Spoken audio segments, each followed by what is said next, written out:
오늘은 수요일입니다. 수요일 오전에 성도님들과 함께 예배당에서 함께 예배를 드려야 마땅한데 코로나19가 확산되고 있고 또 정부가 2.5단계로 또 사회적 거리두기를 격상한 상태여서 부득이 비대면 예배를 드리게 되었습니다. 가정에서 또 다른 예배 처소에서 예배 자리에 함께 하시는 모든 성도님들을 주님의 이름으로 축복합니다. 예수님께서 이제까지 바리새인들을 향해서 말씀을 주셨는데요. 이제 제 아들에게 시선을 돌리십니다. 제 아들에게 말씀을 주세요. 본문에는 제 아들에게 주신 4가지 짧은 교훈이 실려 있습니다. 사람과 사람 사이의 관계, 또 하나님과의 관계에서 적용해야 하는, 우리가 잊지 않아야 하는 그런 귀한 가르침들이 이 본문에 있습니다. 모두 집중하시고요. 마음을 또 생각을 모으시고 오직 이 말씀 잘 듣고 가슴에 새겼으면 더욱 좋겠습니다. 첫 번째 교훈은요. 1절과 2절에 있습니다. 이 교훈 제목을 정한다면 다른 성도들이 실족하지 않게 하라는 경고, 이렇게 이름을 붙일 수 있겠습니다. 예수님께서 제 아들에게 말씀하셨는데 실족하게 하는 것이 없을 수는 없으나 그렇게 하게 하는 자에게는 화로다, 이렇게 예수님이 말씀을 하셨어요. 여기에 나오는 실족하게 하다, 실족하게 하다, 이것이 무슨 뜻이냐면 다른 사람들이 죄를 범하도록 원인을 제공하는 걸 말합니다. 다른 사람들이 죄를 범하도록 만드는 일이죠. 예컨대 어떤 유혹을 한다든지 혹은 미혹을 한다든지 잘못된 거짓 교훈을 전달함으로 말미암아서 듣는 사람이, 받는 사람이 그릇된 길로, 잘못된 길로, 죄의 길로 향하게 하는 것, 그것이 바로 실족하게 하는 그런 일입니다. 사람은 누구나 다른 사람을 실족하게 할 수가 있어요. 예수님께서도 실족하게 하는 것이 없을 수는 없으나 이렇게 말씀하죠. 왜냐하면 사람은 죄악된 존재입니다. 그리고 사회적인 관계 속에서 살아가는 사람들이에요. 그러니까 그 죄의 영향력이라는 것, 그것을 묵과할 수가 없고 또 그것을 다른 사람들에게 영향을 끼치며 살아가기 때문에 실족하게 만들 가능성이 있다는 것이죠.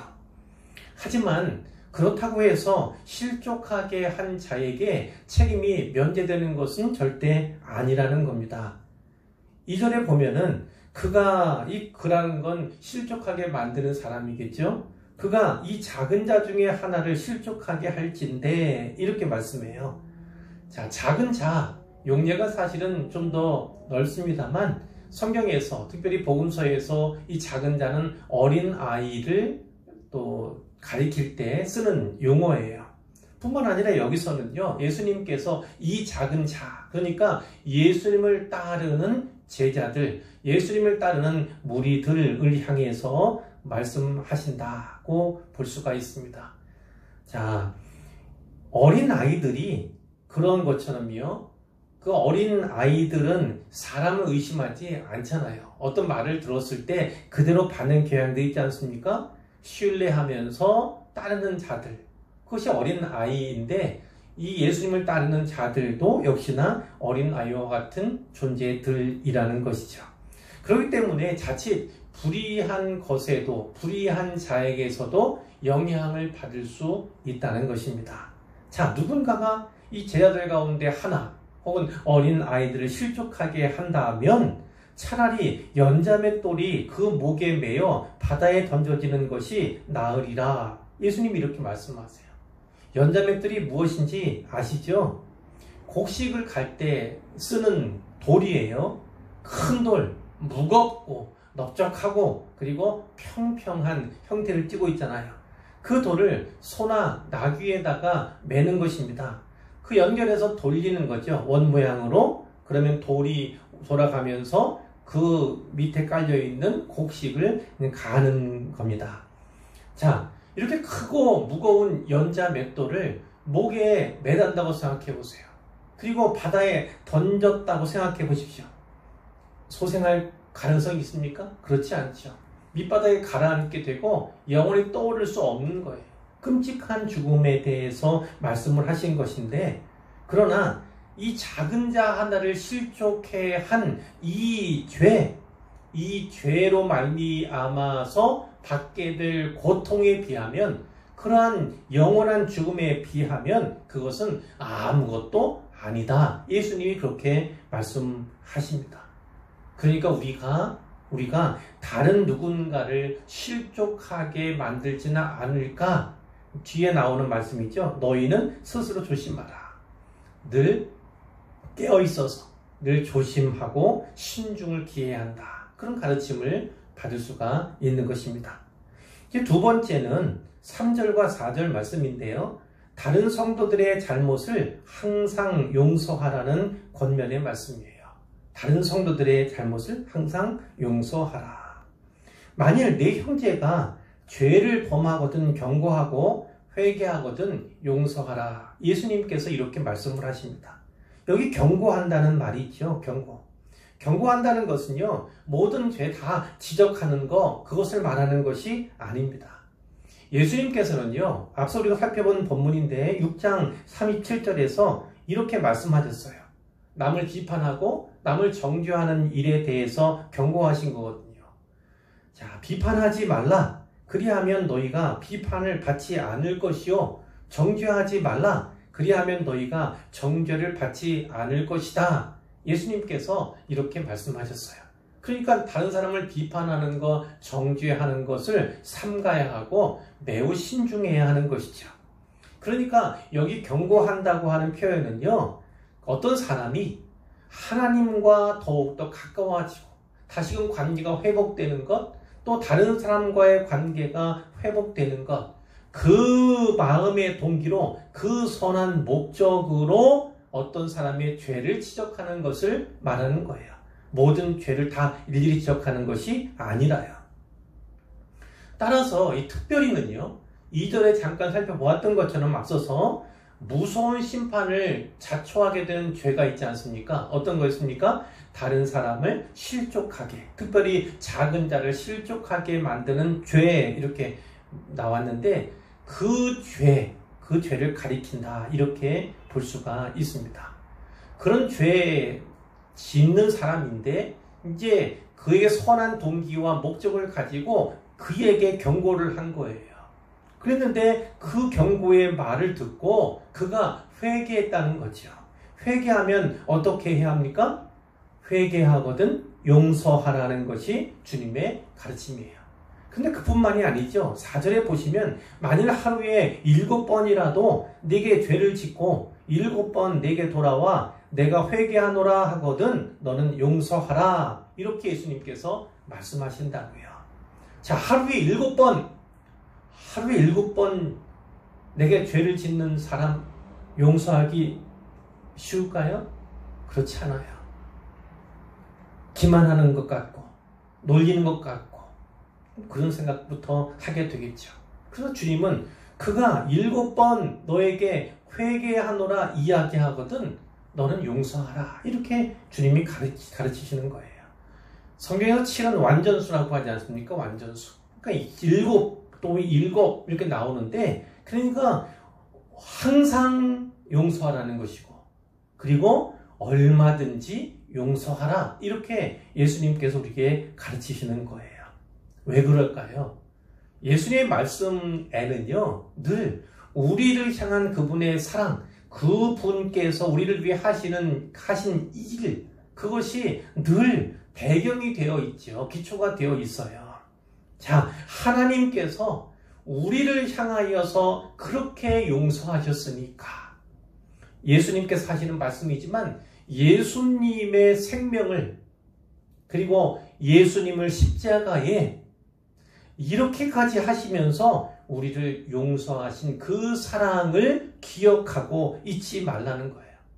너희가 그런 사랑을 이미 입었으니까 그 사랑으로 용서하라. 그 사랑으로 용서하기에 힘쓰라. 이렇게 예수님께서 말씀해 주시는 거죠. 세 번째는 5절부터 6절까지인데 진실한 믿음에 대한 가르침이에요. 진실한 믿음에 대한 가르침. 자, 항상 용서한다는 것이 쉬운 일이겠습니까? 그렇지 않죠. 사도들이 예수님께 여쭈었어요. 특별히 사도들이라고 하면 제자들 가운데 12제자를 콕 집어서 말하는 거잖아요. 이 사도들이 예수님께 여쭌 이유는 바로 그것이 쉬운 일이 아니기 때문이죠. 항상 용서한다는 것이 쉬운 일이 결코 아니기 때문에 예수님께 말씀을 드린 거예요. 우리에게 믿음을 더하소서. 우리에게 믿음을 더하소서. 이 사도들 무슨 생각한 겁니까?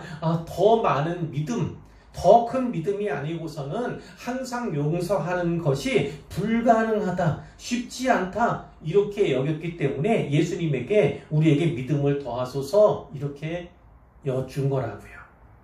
근데 예수님께서는 이렇게 말씀하셨어요. 너희에게 겨자씨 하나일 만한 믿음이 있었더라면 이 뽕나무더러 뿌리가 뽑혀 바다에 심기어라 하였을 것이요 그것이 너희에게 순종하였으리라 이렇게 말씀을 하십니다. 제자들은 더 큰 믿음에 대해서 더 많은 믿음에 대해서 예수님께 말씀을 드렸는데 사도들은 그렇게 말씀을 드렸는데 예수님은 어떻게 받으셨어요? 겨자씨 하나일 만한 믿음 이것으로 답을 하신 거예요. 아시다시피 겨자씨는 매우 작지 않습니까? 그러나 이 겨자씨가 큰 나무가 되는 그리고 새가 거기에 날아와서 깃들일 만한 그런 나무로 자라는 것 그 비유에 대해서 우리가 살핀 적이 있잖아요. 겨자씨는 매우 작습니다. 그러나 중요한 것은 그건 씨예요.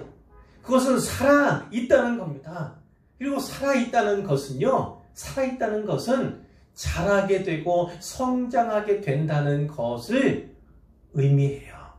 그런 특징이 있는 거죠. 이와 같이 하나님에 대해서 참된 믿음, 진실한 믿음을 갖고 있다면 그 믿음이 작더라도 뿌리를 내리게 되고 그것이 자라고 성장하게 된다. 그것을 우리 예수님께서 말씀하신 겁니다. 제자들이 원했던 것처럼 믿음이 크고 믿음이 많은 것 그것이 중요한 것이 아니라 믿음이 참되냐, 믿음이 진실하냐, 너희에게 진정한 믿음이 있느냐 그것이 중요하다고 말씀해 주신 거예요. 물론 다른 본문에 보면 큰 믿음도 필요하지요. 그러나 이 본문에서는 예수님께서 믿음의 양이 아니라 믿음의 질, 즉 믿음이 진정한가, 믿음이 진실된가, 그 믿음이 참된가에 대해서 말씀을 하신 거고요. 참된 믿음을 소유하고 있다면 그 믿음이 비록 겨자씨 하나과 같이 아주 작은 그런 믿음이라 해도 충분하다는 거예요. 충분하다는 겁니다. 자, 그러니까 해야 할 일은 무엇입니까? 작은 믿음이라 할지라도 믿음으로 그것을 사용하는 겁니다. 사용하고 선포하는 거예요. 자, 어떻게 합니까? 이 뽕나무더러. 뽕나무는 아주 크게 자라는 나무잖아요. 그 뽕나무더러 뿌리가 뽑혀 바다에 심기어라 이렇게 명령하고 선포한다면 그 뽕나무가 너희에게 그 믿음의 선포에 순종하게 될 것이다. 이렇게 예수님께서 말씀을 하세요. 마태복음 21장 21절에 보면 이런 말씀도 있어요. 만일 너희가 믿음이 있고 의심하지 아니하면, 그러니까 믿음이 있다는 것이 중요합니다.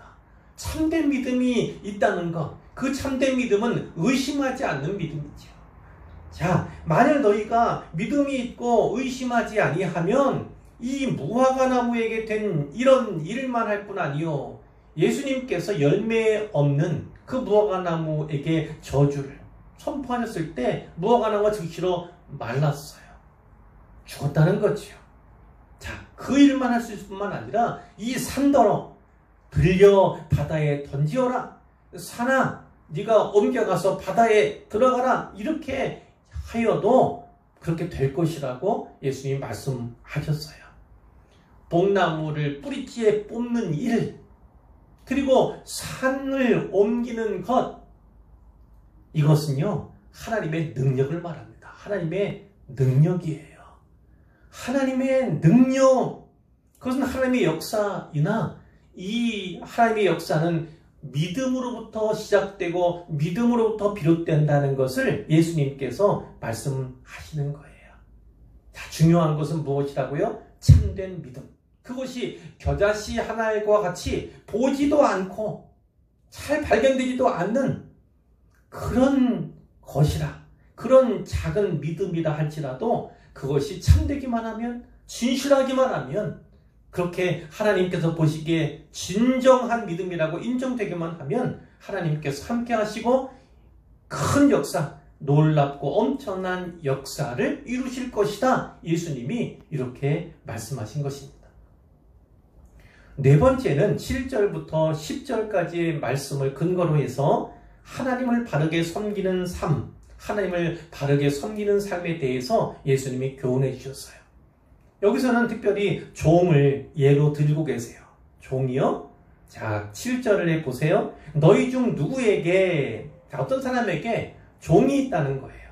그 종은 밭을 갈거나 양을 치거나 하는 종이에요. 그가 열심히 일하고 돌아왔습니다. 밭에서 돌아왔어요. 자, 그런데 그 주인이 그 종에게 곧 와, 앉아서 먹으라. 자, 수고했으니까 올라와서 먹으라. 이렇게 말할 자가 있겠냐는 거예요. 오히려 내 먹을 것을 준비하고 띠를 띠고 내가 먹고 마시는 동안에 수종을 들고 너는 그 위에 먹고 마시라. 이렇게 말하지 않겠느냐는 겁니다. 9절에 보면 명한 대로 하였다고 종에게 감사하겠느냐. 자, 이렇게 물으시죠. 자, 잘 이해하셔야 합니다. 그 당시에는 종의 제도가 있었잖아요. 자, 이 종들에게 어떤 일을 맡겼어요? 그 일을 잘 하거나 그 일에 순종했다고 해서 종은 종이지 종을 마치 주인과 같이 이렇게 대우하지는 않는다. 이런 말씀이에요. 종은요, 어차피 주인이 맡긴 일에 순종해야 하는 자가 바로 종이잖아요. 그렇기 때문에 종에게 순종은 의무인 거예요, 의무. 그러니까 종이 자기가 맡은 소임, 자기에게 부여된 소임을 다 한다 할지라도 주인이 그에게 고맙습니다, 감사합니다, 이렇게 감사를 하거나 칭찬하지 않는다는 거예요. 종 또한 자기가 맡은 일을 해야 했을 뿐이에요. 임무를 다 했을 뿐이지 칭찬이나 감사를 기대할 수 없다. 그 말씀을 예수님께서 하시는 거라고요. 제자의 원리도 이와 같습니다. 그리스도의 제자라면 제자에게 맡겨진, 그리고 제자가 감당해야 할 일이 있고 의무가 있다는 것이죠. 빌립보서 2장 3절 4절 말씀에 이런 말씀들이 있어요. 아무 일에든지 다툼이나 허영으로 하지 말고 오직 겸손한 마음으로 각각 자기보다 남을 낮게 여기고 각각 자기 일을 돌볼 뿐더러 또한 각각 다른 사람들의 일을 돌보아 나의 기쁨을 충만하게 하라. 이런 말씀이 있습니다. 자, 어떤 일을 하든지 간에 다툼이나 허영으로 하지 말라고 했어요. 이 다툼은 원어의 의미상 이겁니다. 어떤 이기적인 야망을 위해서. 허영은 이겁니다. 자만심으로 일하지 말라는 거예요. 자, 이기적인 야망을 가진 그런 사람이라면 그 동기가 어떤 거예요? 또 허영, 이 자만심을 가진 사람이라면 그 동기가 어떤 거예요? 그것은 정의로운 것이 아니고 그것은 동기가 마뜩지 않은 그런 모습인 것이죠. 정당한 것이 아니라는 말씀입니다. 그러니까 오직 겸손한 마음으로 남을 낮게 여기라. 낮게라는 것은 높이라는 거예요. 더 나은 걸 말합니다. 자, 어떻게 하라는 겁니까? 다른 사람 먼저. 내가 아니라 다른 사람 먼저. 그리고 나보다 남을 위에 이렇게 두고 일하라는 거예요. 거꾸로 말하면 나는 나중에, 그리고 나는 아래에, 이런 의미로 우리가 받을 수가 있지요. 자, 뿐만 아니라 각각 자기 일을 돌볼 뿐더러 다른 사람들의 일도 돌보라, 이런 말씀이에요. 그 끝에는 무슨 말씀이 있습니까? 나의 기쁨을 충만하게 하라. 여기서 나는 누굽니까? 나는 누구예요? 빌립보서의 저자인 사도 바울입니다. 그러나 이 사도 바울 기쁨 그 너머에는 누가 있습니까? 하나님의 기쁨이 있다. 하나님의 기쁨을 위하여서 일하라. 사역을 감당하라. 이런 의미이죠. 로마서 15장 1절 3절도 볼 텐데요. 거기에서 사도 바울은 이렇게 말씀합니다. 믿음이 강한 우리는 믿음이 강한 사람이 있고 믿음이 약한 사람이 있다는 거죠. 믿음이 강한 우리는 마땅히 믿음이 약한 자의 약점을 담당하고 자기를 기쁘게 하지 아니할 것이라, 이렇게 말씀하고 있어요. 믿음이 강한 자라면 믿음이 약한 사람, 그의 약점을 담당해야 한다. 그리고 나의 기쁨을 위해서가 아니라 다른 기쁨을 추구해야 한다는 거죠. 자, 3절에 보면 그리스도께서도 자기를 기쁘게 하지 아니하셨다, 이런 말씀이 있습니다. 그리스도께서도 자기 기쁨을 위해서가 아니라 누구요? 자기를 보내신 하나님 아버지의 기쁨을 위해서 일하셨다 하는 거예요. 자, 우리도 역시나 나의 기쁨, 자기 기쁨이 아니라 궁극적으로 우리를 부르시고 우리를 보내신 하나님의 기쁨을 위하여, 그 기쁨을 위하여 일하고 사역해야 함을 분명하게 말씀해 주시는 것이죠. 자, 본문 10절 마지막 절인데, 이와 같이, 이 종에 관한 말씀 주셨잖아요. 이와 같이 너희도 명령받은 것을 다 행한 후에 이르기를 우리는 무익한 종이라 우리가 하여야 할 일을 한 것뿐이라, 이렇게 말해야 한다. 예수님께서 말씀을 하는 거죠. 주인을 위한 일, 주님을 위한 일, 그것은 우리에게 의무로, 우리에게 사명으로 부여된 일이에요. 의무이니까 당연히 의무를 다해야 하는 것이고, 사명이라면 그 사명은 완수해야만 하는 것 아니겠습니까? 종임에도 불구하고 종의 신분을 망각한 채 단지 칭찬을, 단지 감사를, 단지 보상을 염두에 두고 그것을 목적으로 일하는 자가 되어서는 안 된다는 거죠. 사람에게 기억되기를 바라고, 다른 사람에게 인정받고 칭찬받기를 원하고, 감사, 고마움의 표를 꼭 돌려받기를 원하는 그런 모습은 마땅치 않다는 그런 말씀이에요. 우리가 기대할 수는 있습니다. 주님께서 기억하시니까 주님께서 갚아주실 것이라고, 풍성하게 보상해 주실 것이라고 칭찬해 주실 것을 우리는 믿어요. 그러나 그것이 목적이 아니라 당연히 해야 할 일을 했을 뿐입니다. 이런 자세, 명령하신 일이니까 당연히 제가 그 명령에 순종하겠습니다. 이런 자세로 순종하는 것, 주의 일에 힘쓰는 것이 중요하다. 예수님이 이렇게 말씀해 주시는 거죠. 자, 이를 통해서 결론으로 나아갑니다. 자, 4가지니까 짧게 언급하면, 다른 이들을 실족시키지 않도록 스스로 조심하는 우리가 되었으면 좋겠습니다. 스스로 조심하지 아니할 때 자칫 잘못하면 예수님께서도 말씀하셨죠. 실족하게 하는 일이 없을 수는 없으나 잘못하면 다른 이들을, 특히 다른 형제요 자매들을 실족시킬 수 있는 그런 우려, 그런 가능성도 있다는 사실을 우리가 주의해야죠. 또 하나는 항상 용서하라, 얼마든지 용서하라, 주님이 이렇게 말씀을 하셨어요. 그 용서의 표본은, 기준은 누굽니까? 바로 하나님. 하나님께서 우리에게 베풀어 주신 그 사랑이 기준이 되는 것이죠. 나를 용서해 주신 그 하나님의 사랑과 그 은혜가 감사하고 너무나 그 은혜의 사랑에 감격하기 때문에 다른 이들에도 여전히 용서할 수밖에 없는 그런 자세로 나아가는 것. 기꺼이 너그럽게 용납하는 그런 태도로 살아가는 것. 그것이 우리에게 필요하다는 것입니다. 셋째는 순전한 믿음, 참된 믿음이 중요하다는 것을 다시금 기억했으면 좋겠어요. 그 참된 믿음, 순전한 믿음만이 하나님의 능력, 그 능력을 경험하는 기회, 그리고 경험하게 되는 원인, 그것을 제공한다. 분명하게 새겼으면 좋겠습니다. 그리고 마지막으로는 하나님의 기쁨을 위해서 그 하나님의 기쁨을 목적으로 살아가며 사역하는 우리가 되었으면 좋겠다는 것입니다. 그리고 모든 명령받은 것을 다 행한 후에라도 우리는 무익한 종입니다. 단지 우리가 해야 할 일을 했을 뿐입니다. 이렇게 입에 발린 그런 말이 아니라 우리의 진정에서 진심에서 우러나오는 그러한 하나님을 향한 낮은 마음, 겸손의 마음을 우리가 가져야겠다. 이렇게 정리할 수 있겠습니다.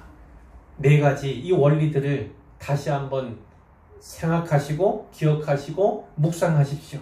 그래서 사람들과의 관계, 특별히 성도들과의 관계, 그리고 하나님과의 관계를 다시금 잘 평가해보고 수정하고 교정하여서 더 하나님의 기쁨이 되는 우리가 되기를 우리 주님의 이름으로 축원합니다.